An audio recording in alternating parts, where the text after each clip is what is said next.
धनगर आरक्षण उपोषण करता चंद्रकांत वाघमोडे। आज जी बारामतीची पोटनिवडणूक आहे त्या पोटनिवडणुकीसाठी आज 11 वाजता मी माझा अर्ज दाखल करतोय।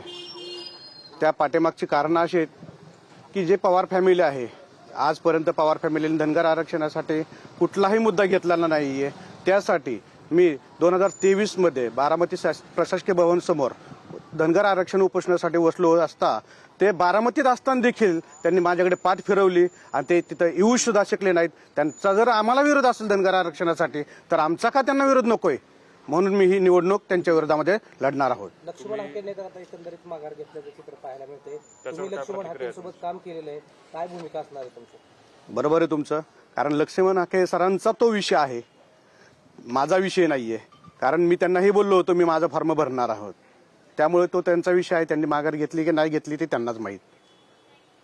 त्यांच्याकडून जे सांगितलं जात होतं की उभं राहणार, तर उमेदवार तुम्हीच होते त्यांचे का ते स्वतः निवडणूक लढवणार? नाही, ते स्वतः निवडणूक लढवणार होते आणि मीही लढवणार होतो। त्यामुळे मी ठाम आहे माझ्या भूमिकेवरती। बरं, मग आता हाकेंचं असं काय झालं की त्यांनी निवडणुकीतून माघार घेतली? नाही, ते त्यांचाच प्रश्न आहे ना, तो मला माहित नाही ना। नाही, तुम्ही इथे आज आला होता, भेट झाली तुमची? नाही, मी माझ्या प्रश्नासाठी आलतो, माझ्या विषयासाठी आलतो इथं। काय माझे सहकारी टकले भाऊ आहेत त्यांच्याकडे मी आलो होतो, त्यावेळी त्यांची माझी भेट झाली आणि मी त्यांना सांगितलं की माझा फॉर्म हा निश्चित मी ठेवणार आहे। माघार घेणार का? माघार नाही घेणार। कागद तयार आहेत का? कागद पूर्णपणे कागद माझ्या आता तयार आहेत। काय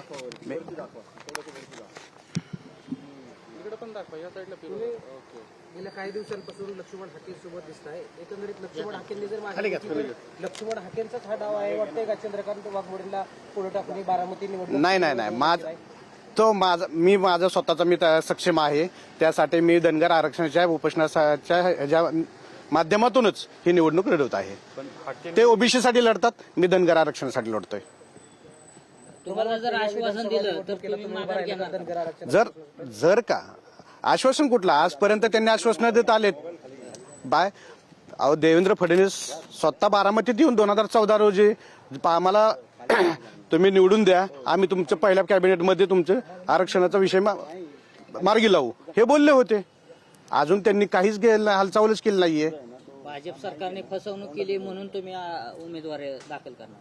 हो, भाजपने तर आपल्याला फसवलंय, महायुतीने फसवलेलं आहे। त्यामुळे त्या महायुतीमध्येच या सुनेत्रा पवार लढतात ना, त्यामुळे माझी पवार फॅमिलीला नाही तर महायुतीलाच माझा विरोध आहे। सगळीकडून बिनविरोध लक्ष्मण हाके यांचे सहकारी आहात। एका बाजूला कृषीमंत्री दत्तात्रय भरणे त्यांची मनबदली करताना दिसत आहे, दुसऱ्या बाजूला तुम्ही मी उमेदवारी लढवण्यावरती ठाम आहे।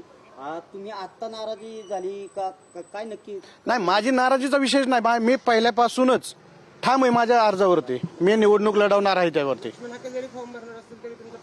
असणार ना, हाके सरांचा जरी फॉर्म असेल तरी माझा फॉर्म असणारच, कारण ते ओबीसीसाठी लढतात, मी धनगर आरक्षणासाठी लढतोय।